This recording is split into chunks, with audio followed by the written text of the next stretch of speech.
답은 이미 정해져 있으니 너는 대답만 해라고 하는 답정너. 아닌데. 답은 정치인데 너만 몰라. 이건데.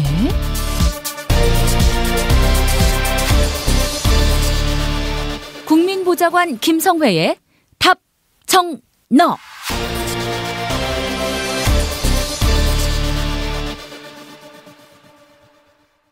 국회 더불어민주당 손혜원 의원실 김성회 보좌관 만나겠습니다. 김 보좌관님. 네, 안녕하세요. 네, 자 오늘 어떤 이야기 해볼까요? 네, 오늘 이야기 시작하기 전에 장마 때문에 뭐 곳곳에서 물난리들이 나고 있는데 큰 피해 없으셨으면 좋겠고요. 아, 예. 그리고 이제 오늘부터 본격적으로 새로 뽑힌 자치단체장들이 활동을 하는 시기라서 대부분의 경우에는 이제 취임식이 잡혀 있었는데 예.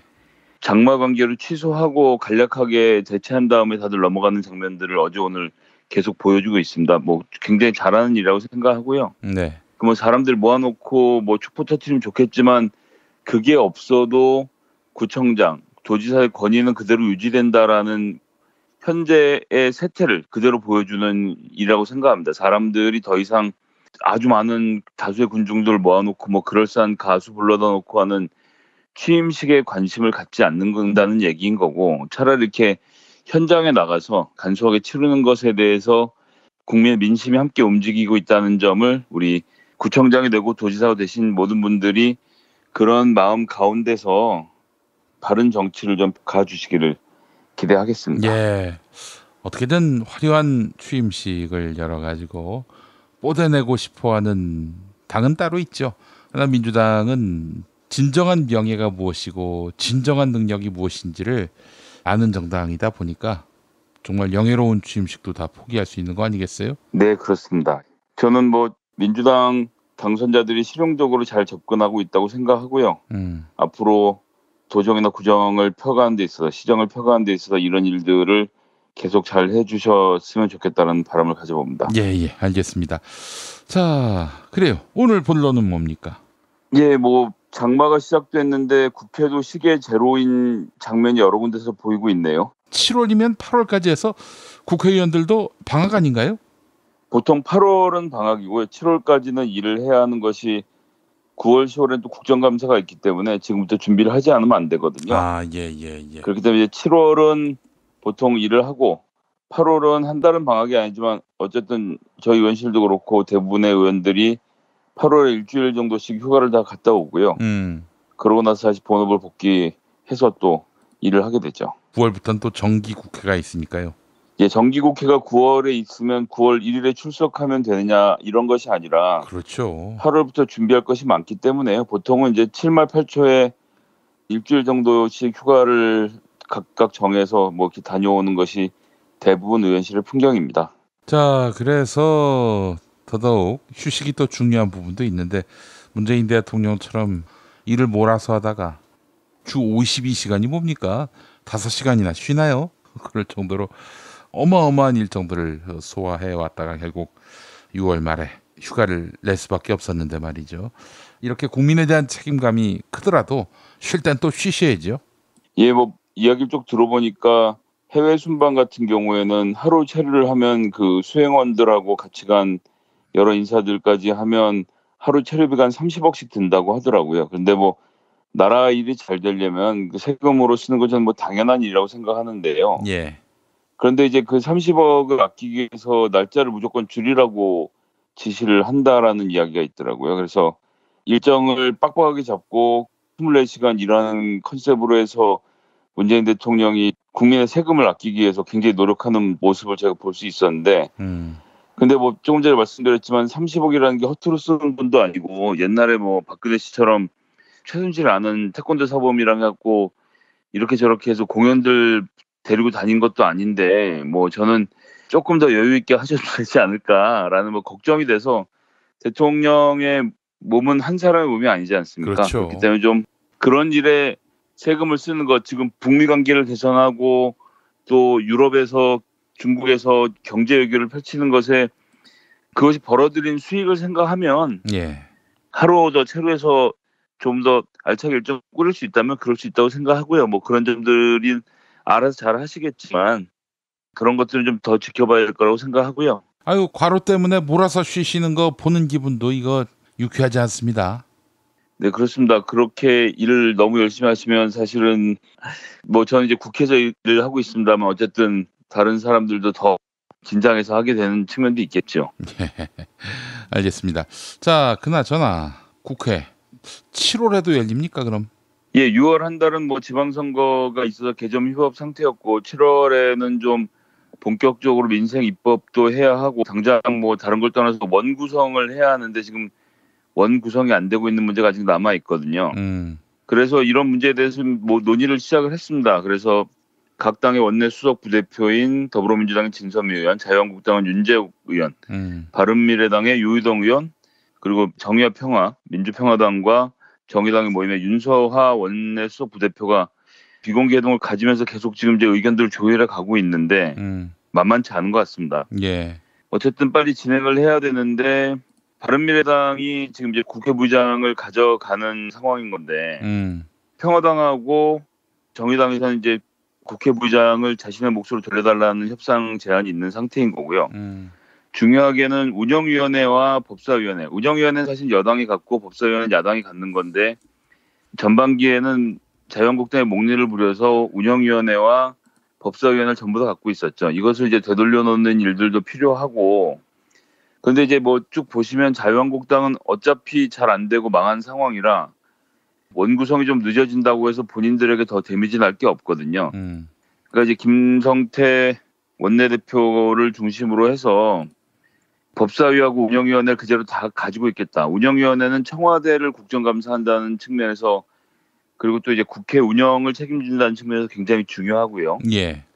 그리고 이제 법사위는 모든 법안이 법사위로 일단 올라갔다 통과가 되기 때문에 중요한 측면이 하나 있고 사법개혁에 있어서 가장 중심적인 위원회이기 때문에 중요한 의미를 가지는데 이 두 개를 다 줘서는 할 수 없는 거죠. 이건 뭐 그렇게 한 전례도 없고 국회 전례가 운영위원회하고 법사위원회는 여야가 나눠 가지는 것이 지금까지 상례였는데 김성태 의원의 주장에 따르면 민주당이 지방선거도 다 자기들끼리 해먹고 나서 이것까지 자기들이 가지려고 한다라는 식의 말을 하는데 어디 민주당이 지방자치선거에서 의석을 해먹었습니까? 국민들이 맡겨주신 거죠. 그러니까요. 아니 그러면 본인들이 국민들한테 지지를 많이 받아서 입장을 바꾸든가.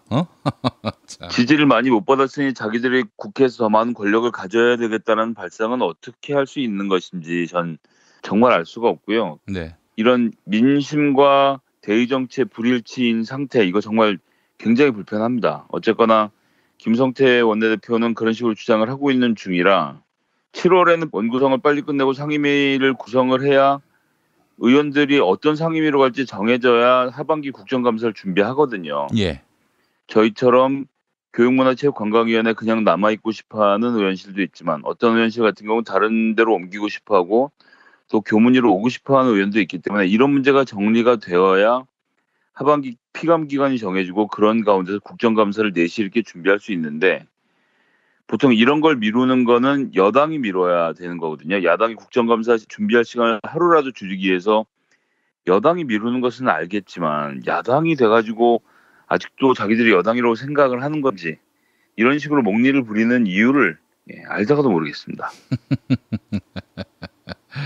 아 그래요. 하반기 원구성 이 문제가 남아있고 7월 국회는 뭐 그런 의미에서 보면 불가피한 면이 있는데 아직 정신 못 차린 자유한국당은 여전히 생떼를 쓰고 있어요. 김성태가 아니라 김생떼 이게 어떨까 싶은데 말이죠. 아 좋은 또 별명 하나 지어주셨네요. 네, 김생떼. 앞으로는 그렇게 잘 불러드려야 되겠습니다. 아니 그 계속 이렇게 생떼 부리면 어떻게 되는 겁니까? 뭐 그냥 자유한국당 패싱하고 민주당과 뜻을 같이 하는 야당 이렇게 해서 손잡고 하반기 원구성할 수 있는 거 아닙니까? 원구성의 경우에는 어쨌거나 자유한국당이 동의하지 않으면 안 되는 것이 기본으로 있고 어쨌든 국회에서 운영 파트너기 때문에 자유한국당을 거기서 패싱하기 어려울 것 같고 앞으로 이제 개혁 입법 연대를 구성하는 데 있어서는 저 뭐 여러 가지 다른 수도를 내볼 수 있을 거라고 생각하고요. 예. 그런 의미에서 이제 어제도 뉴스가 나왔습니다만 이제 무소속 의원으로 있는 이용호, 손금주, 강길부 의원이 민주당의 동반 입당할 것을 고려하고 있다라는 뉴스가 또 나오기 시작을 하네요. 여기에 대해서 찬반도 좀 강하게 있는 것 같고요. 이것이 또 하반기 원구성에 있어서 최초의 이슈가 되지 않을까라는 생각입니다. 예. 김 PD님 어떻게 보세요? 강길부 의원이라든지 송금주 의원이라든지 이용호 의원이 입당을 하는 문제에 대해서. 저는 말이죠. 이분들이 무슨 정치적으로 큰 역할을 한다든지 뭐 당을 접수하러 들어온다든지 그럴 능력도 없고, 그리고 전에도 말씀드렸지만은 다음 공천 때 공정하게 조금 더 특혜 없이 심사 대상에 오를 수 있다면은 받는 것도 방법이 아닌가 하는 생각이 들어요.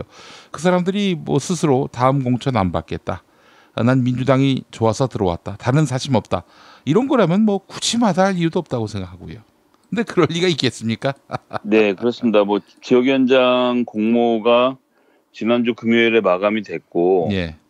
전에 없이 높은 경쟁률로 지원들을 많이 하신 상태로 알고 있습니다. 아직 예. 명단이 뭐 이제 전체적으로 공개가 된 것은 아니라 제가 섣불리 말씀드리긴 어렵지만 어쨌든 각 지역에서 특히나 현재 당규상은 국회의원이 있는 지역은 현역 국회의원이 지역위원장을 맡기 때문에 거기엔 상관이 없지만 지금 현재 더불어민주당이 의원이 아닌 지역들은 이번에 지역위원장 공모를 통해서 지역위원장들이 정해지거든요.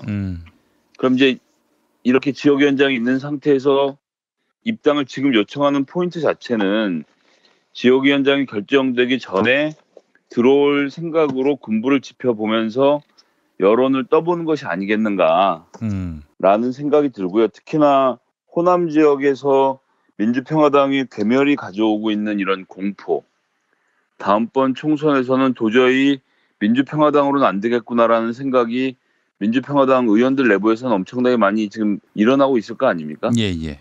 그것의 선발대 성격을 전 지니고 있다고 생각하고, 이 입당 논란이 어떻게 전개되느냐에 따라서 2차적으로는 민주평화당 의원들의 움직임도 일어나지 않겠느냐라는 생각을 저는 좀 감히 해보고요.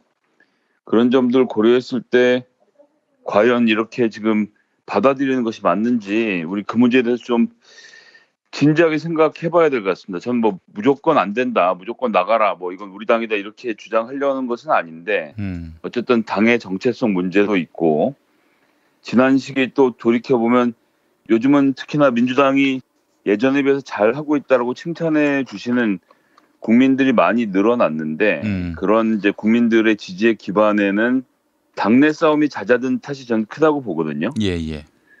지금 생각해보면 참 2016년, 15년에는 어마어마하지 않았습니까? 그 문재인 대통령 당시 당대표에게 진짜 있는 대로 목리 부리고 사사건건 시비 걸고, 정말 대통령이 사무총장, 이제 기억하시겠지만 그 당시 최재성 사무총장을 임명하려고 하니 왜 당대표가 자기 사람을 사무총장으로 임명하냐고. 그럼 당대표가 자기 사람을 사무총장으로 임명하지 남의 사람을 참모총장으로 임명할 것 같으면 선거를 왜 합니까? 뭐하러 당대표가 돼요? 당대표를 본인이 하려고 하는 게 아니라 정치는 세력이 하는 것이기 때문에 당연히 문재인 대통령과 함께 마음을 모을 수 있는 사람들이 당직을 맡는 게 말 하나마나 너무 당연한 얘기인데 그 당시에 민주당은 정말 그런 분위기 아니었거든요. 예. 당대표가 마음대로 당직자를 인선한다라고 들고 일어났던 사람들의 당이었지 않습니까? 정말 부끄럽지만. 예. 그랬던 것이 불과 이틀 전의 일인데 지금 상태에서 그런 문제에 대한 어떤 평가나 반성 없이 다시 그런 사람들을 받아들이는 문제에 대해서는 제가 좀 한번 심각하게 고민해 봐야 한다고 생각하고요.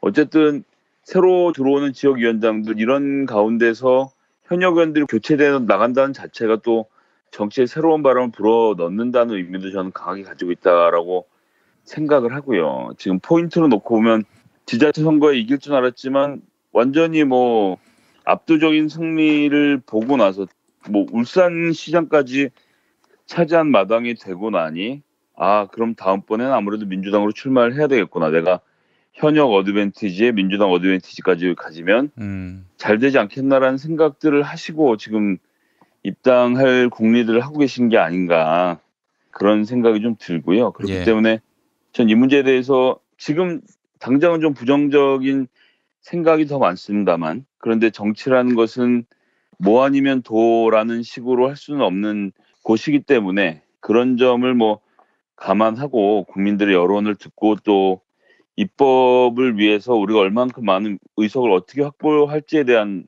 것들도 좀 논의해 봐야 될 것 같고요. 근데 이제 뭐 결정적으로는 사실은 당 지도부가 곧 구성이 되지 않습니까? 8월 25일이면 새로운 당 지도부가 구성이 되는데 그 구성된 당 지도부에서 이 문제에 대해서 전 심도 있는 논의를 하게 될 거라고 생각을 하고요. 지지자분들도 또 당원분들도 그때까지 어떻게 하는 것이 이 당에게 도움이 될 것인가. 전 여기서 철저하게는 어떻게 하는 것이 문재인 정부의 성공에 도움이 될 것인지, 어떻게 하는 것이 민주당이 거기서 제대로 된 역할을 할 것인지를 중심에 놓고 봐야 한다고 생각하고요. 그런 측면에서 놓고 봤을 때 어떠한 선택을 하는 것이 좋을지에 대해서 좀 더 문을 열어놓고 여러 가지에 대해서 함께 좀 고민하고 생각해보는 기회가 있었으면 좋겠습니다. 예. 어떻게 뭐 민주당 안에서 받을 마음도 있는 겁니까? 그분들을? 저는 뭐 조금 전에 말씀드린 대로 의석수나 이런 것들을 고려하면 받는 게 좋겠다라고 생각하는 의원들도 분명히 있을 거라고 생각하고요. 그렇게 생각하는 것이 변절이다 배신이다라고 바라볼 문제는 아닌 것 같아요.